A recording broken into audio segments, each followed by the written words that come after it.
¿Qué dice? ¿Qué dice Jesús Vázquez? Buenas tardes, profe. Buenas tardes.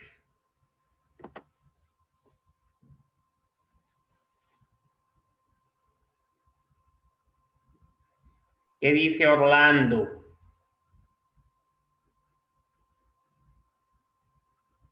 ¿Todo bien, Orlando? Buenos días, profesor. Buenas tardes, bien. ¿Y usted? También bien, todo en orden. Me alegro, profesor. ¿Qué platica de nuevo Orlando? Nada, profesor, todo tranquilo. No hay novedades. Por el momento no. Ok.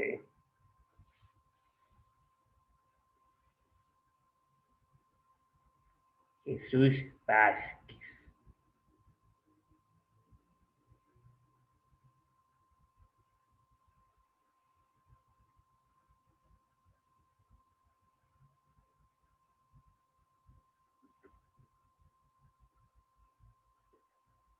Me estoy dando chance unos minutitos, si no ahorita ya iniciamos nosotros. Vamos a ver.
Bueno, la clase pasada, muchachos, estuvimos hablando acerca de los contratos traslativos de dominio,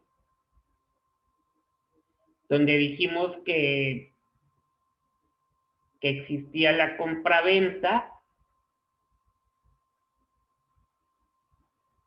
y luego de la compraventa existían lo que eran los elementos, el consentimiento, la cosa, y ahora sigue el precio. El precio debe ser cierto y en dinero. Si el precio de la cosa vendida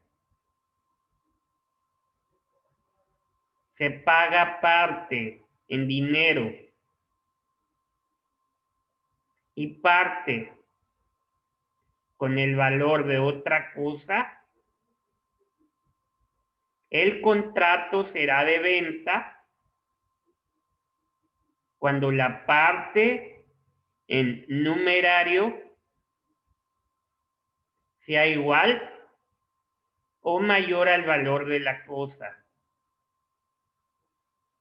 Y si la parte del numerario fuere menor, el contrato será de permuta, tal y como se trató en el punto anterior. Y luego otro de los puntos es la forma. Ya hemos dicho que en principio la compra-venta es un contrato consensual. No requiere y por lo tanto no requiere para su validez formalidad alguna especial, sino cuando recae sobre un inmueble. Las enajenaciones de bienes inmuebles cuyo valor del avalúo no exceda al equivalente a 7,300 veces el salario mínimo general diario vigente en la ciudad de Monterrey. En el momento de la operación y la constitución o transmisión de derechos reales. Estimados hasta la misma cantidad o que garanticen un crédito no mayor de dicha suma. Podrán otorgarse documento privado firmado por los contratantes ante 2 testigos cuyas firmas se ratifiquen ante notario público. Funcionario que haga sus veces o registrador público de la propiedad. Será constar expresamente en el título de la propiedad que se formaliza la constitución del patrimonio familiar, estableciéndose además cláusula testamentaria automática en la que se determine que al fallecimiento de cualquiera de los cónyuges o concubinos, el que viva o sobreviva más bien será heredero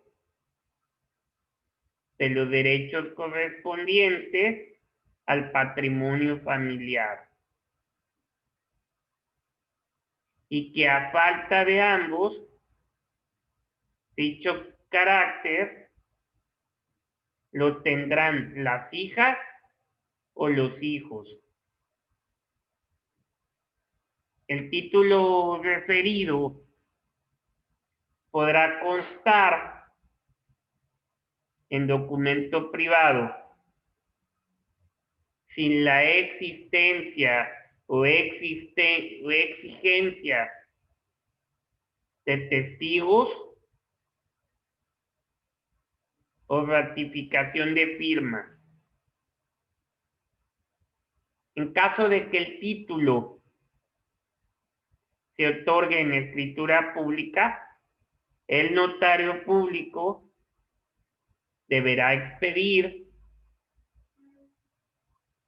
esta en un plazo no mayor de 30 días.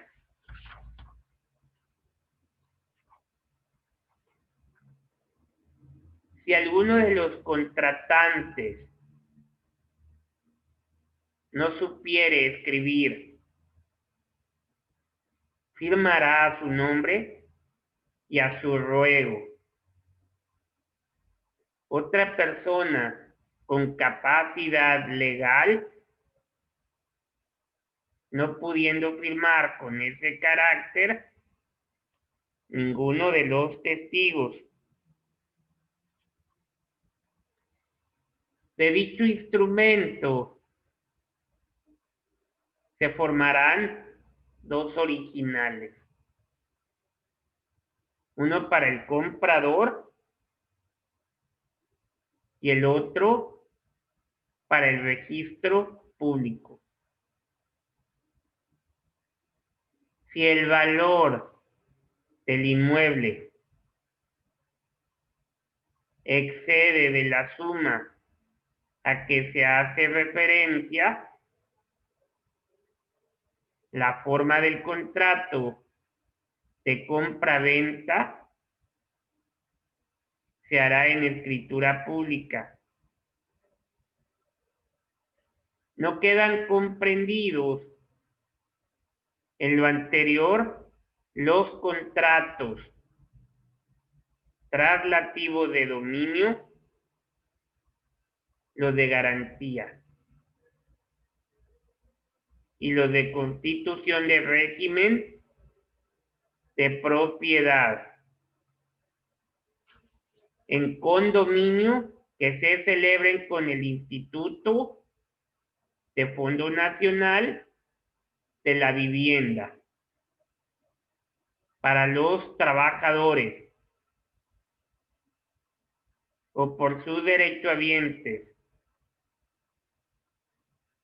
así como los celebrados con los organismos públicos que tenga por objeto la regularización de la tenencia de la tierra o el otorgamiento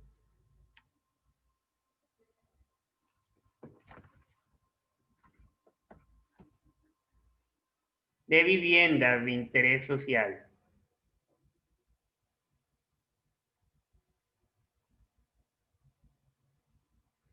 Los que podrán hacerse constar en documento privado otorgado ante dos testigos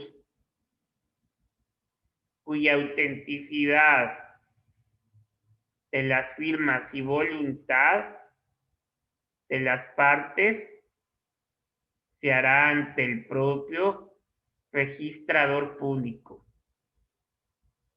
de la propiedad. Al inscribirse los contratos correspondientes, podrán formalizarse haciéndola constar por escrito en el certificado de inscripción de propiedad que el registrador tiene obligación de expedir al vendedor a cuyo favor estén inscritos los bienes. La constancia de venta se ratifica ante el registrador, quien cerciorado de la identidad de las partes y de la autenticidad de las firmas y previa comprobación de que están cubiertos los impuestos de compra-venta, o sea, ISAI, hará una nueva inscripción de los bienes vendidos a favor del comprador.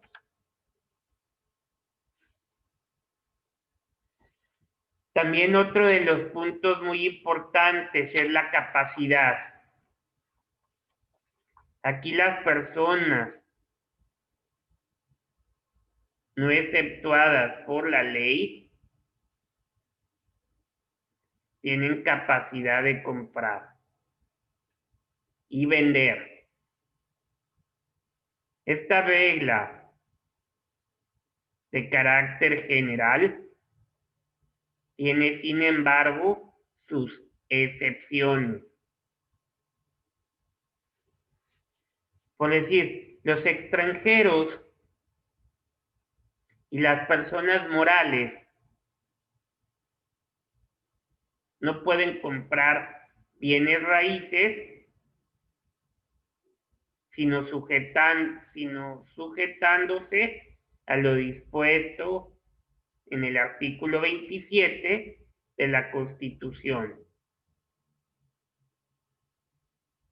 Los esposos no pueden celebrar entre sí contratos de compraventa, a menos que estén autorizados por la ley. Los magistrados, los jueces, los agentes del Ministerio Público, etcétera, no pueden comprar los bienes que son objeto de los juicios, en los que intervienen los hijos sujetos a la patria potestad. Solo pueden vender a sus padres los bienes adquiridos por su trabajo. Los propietarios de una misma cosa.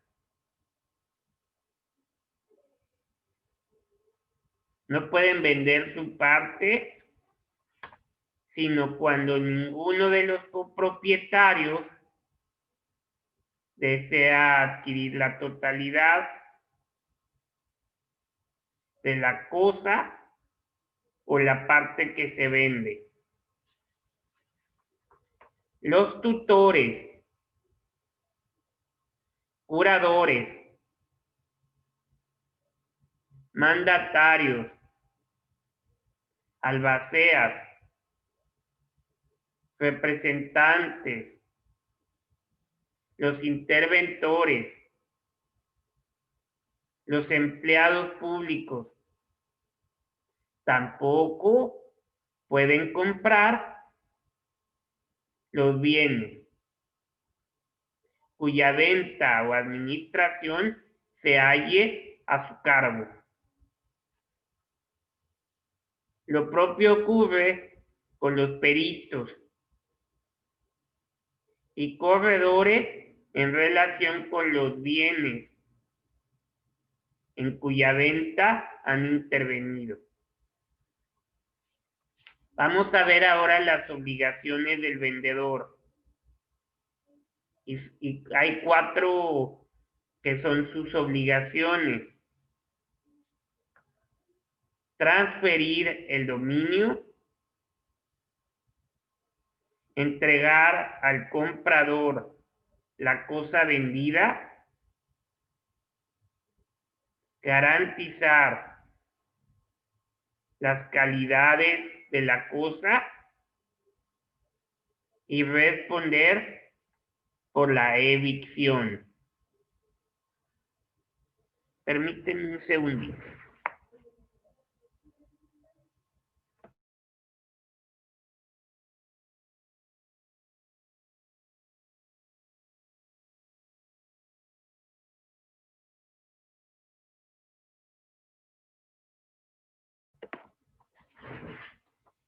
La entrega puede ser real,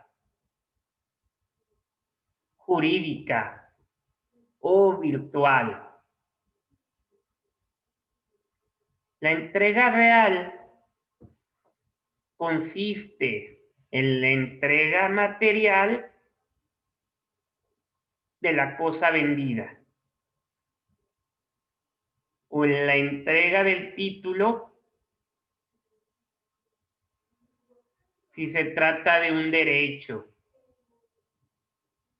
Y hay entrega jurídica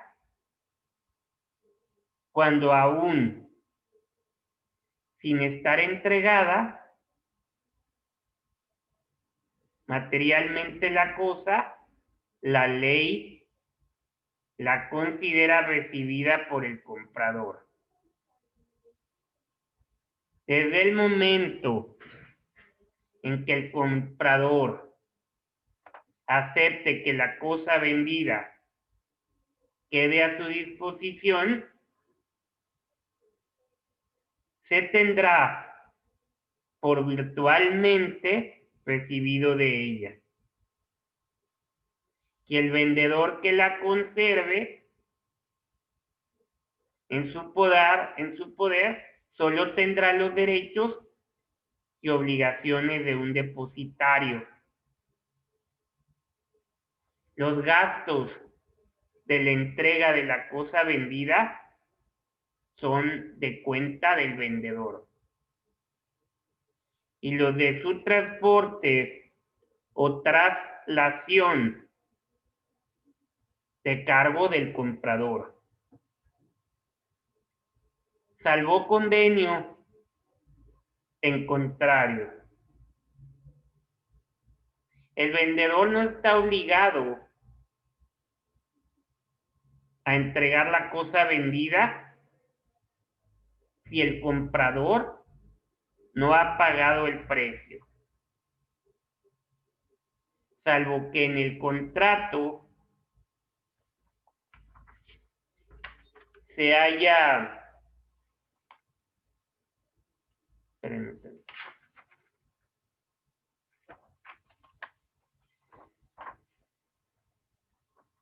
señalado un plazo para el pago. Y tampoco está obligado a la entrega, aunque haya concedido un término para el pago. Si después de la venta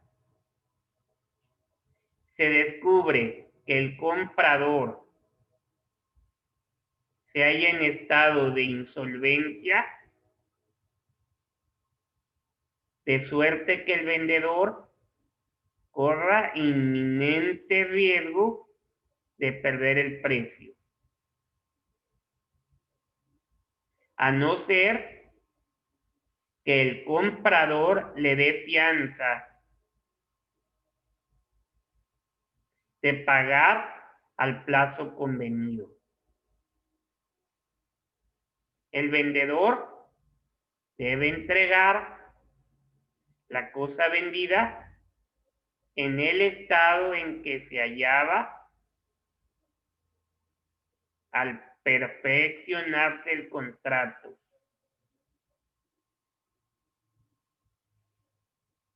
Debe también el vendedor entregar todos los frutos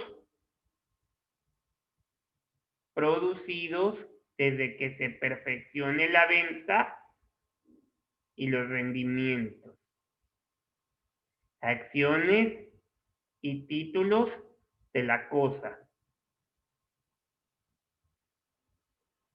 Si en la venta de un inmueble se han designado los linderos, el vendedor estará obligado a entregar todo lo que dentro de ellos se comprenda, aunque haya exceso o disminución en las medidas expresadas en el contrato. La entrega de la cosa vendida debe hacerse en el lugar convenido, y si no hubiera lugar designado en el contrato, en el lugar en que se encontraba la cosa en la época en que se vendió. Si el comprador se constituyó en mora de recibir abonará al vendedor el alquiler de las bodegas,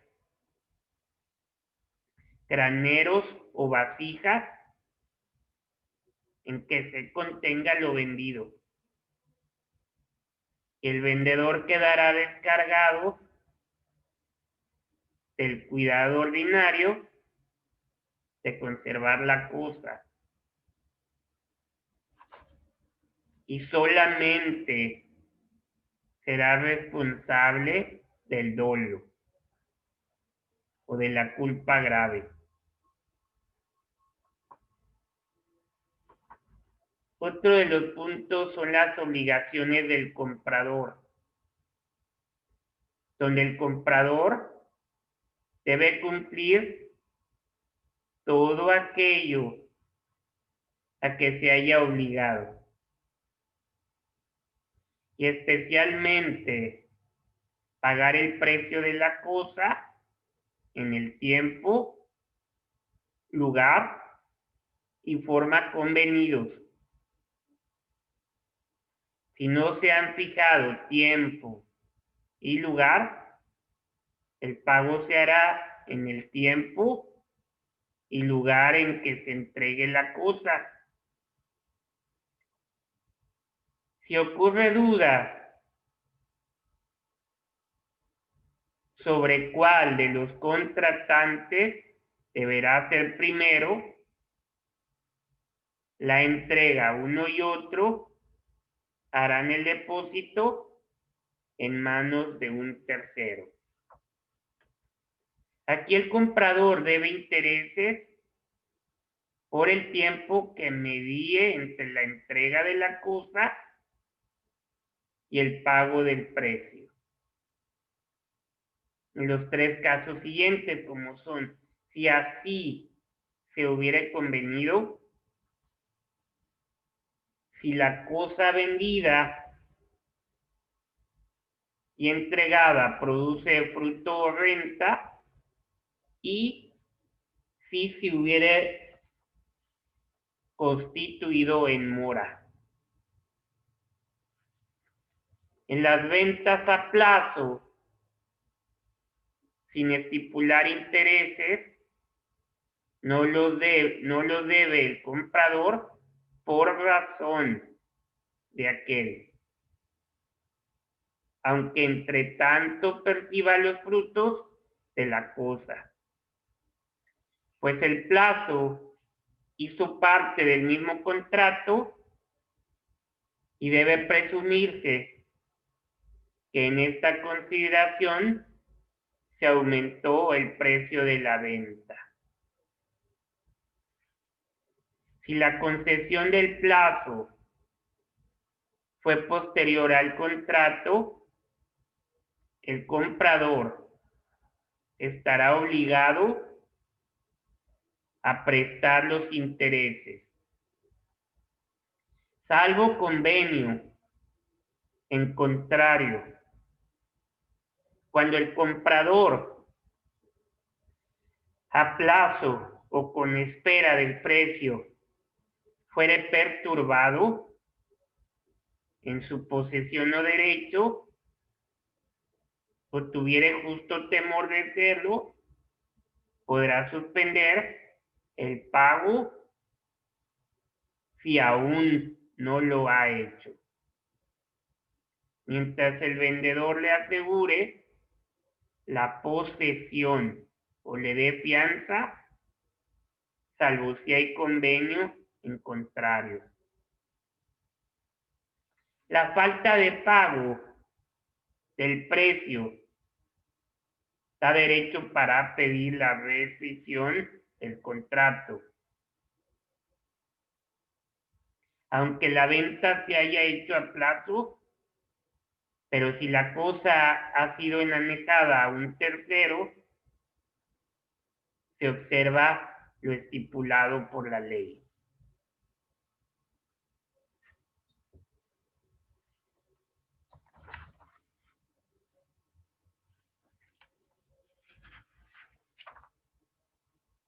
Y luego el inciso B sería la permuta.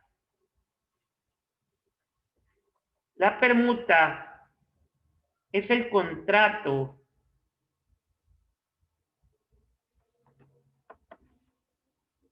por el cual cada uno de los contratantes se obliga a dar una cosa a cambio de otra. O sea, las personas que intervienen en la permuta se llaman permutantes. Si verificada la permuta, uno de los permutantes sufre la evicción, el que la sufre puede reivindicar la cosa que dio. Si se halla aún en el poder del otro permutante,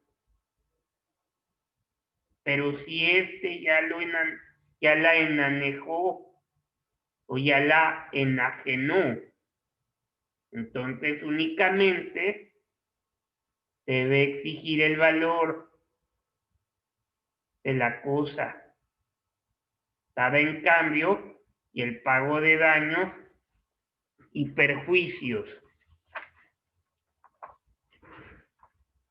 con excepción de lo relativo al precio. Son aplicables a este contrato las reglas de la compra-venta, en cuanto no se pongan a lo que antes hemos dicho con anterioridad. El inciso C es la donación. La donación es el contrato por el que una persona transfiere a otra gratuitamente una parte o la totalidad de sus bienes presentes. La donación no puede comprender los bienes futuros. Las partes de este contrato se llaman donante, quien da, y donatario, quien recibe. Elementos. Los elementos de este contrato son 3. Transmisión del dominio, bienes no futuros, materia del contrato y transmisión gratuita de los mismos. Especies de donaciones. Estas pueden ser de 4 clases: puras, condicionales, onerosas y remuneratorias. Es pura la donación que se otorga en términos absolutos, sin sujetarla a modalidades. Condicional es la donación que depende de un acontecimiento futuro e incierto.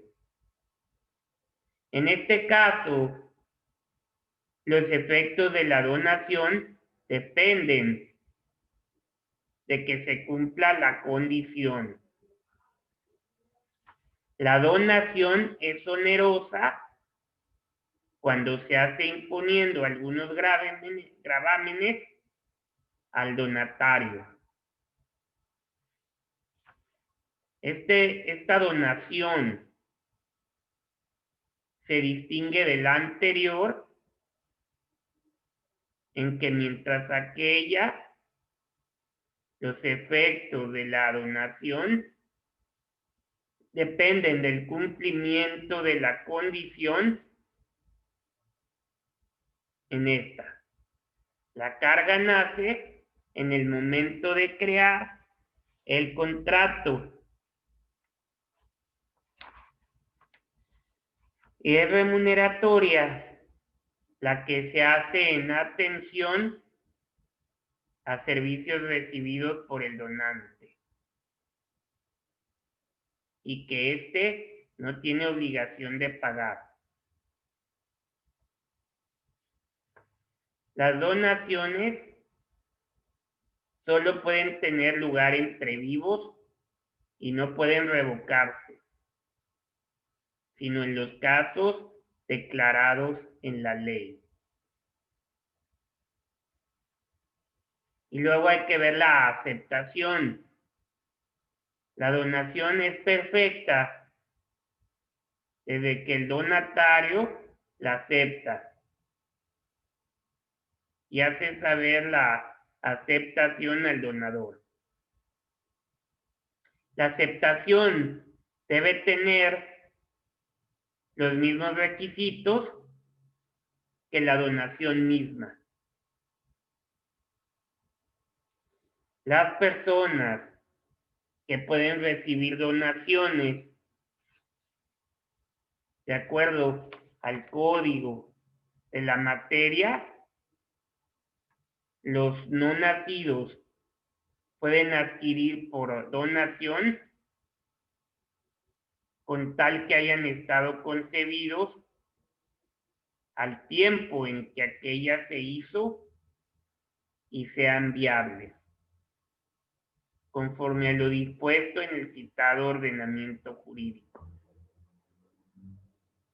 Las donaciones hechas simulando otro contrato a personas que conforme a la ley no puedan recibirla son nulas,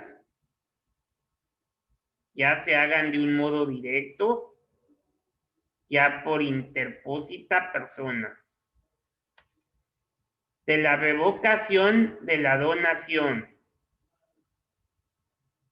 Las donaciones legalmente hechas por una persona que al tiempo de otorgarlas no tenía hijas o hijos, pueden ser revocadas por el donante cuando le hayan sobrevenido hijas o hijas que han nacido con todas las condiciones que sobre viabilidad exige el código en cita.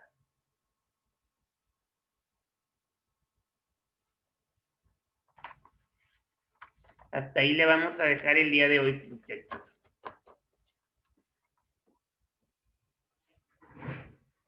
Nos vemos mañana.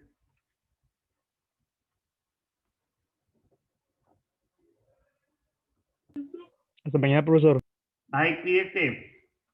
Igualmente.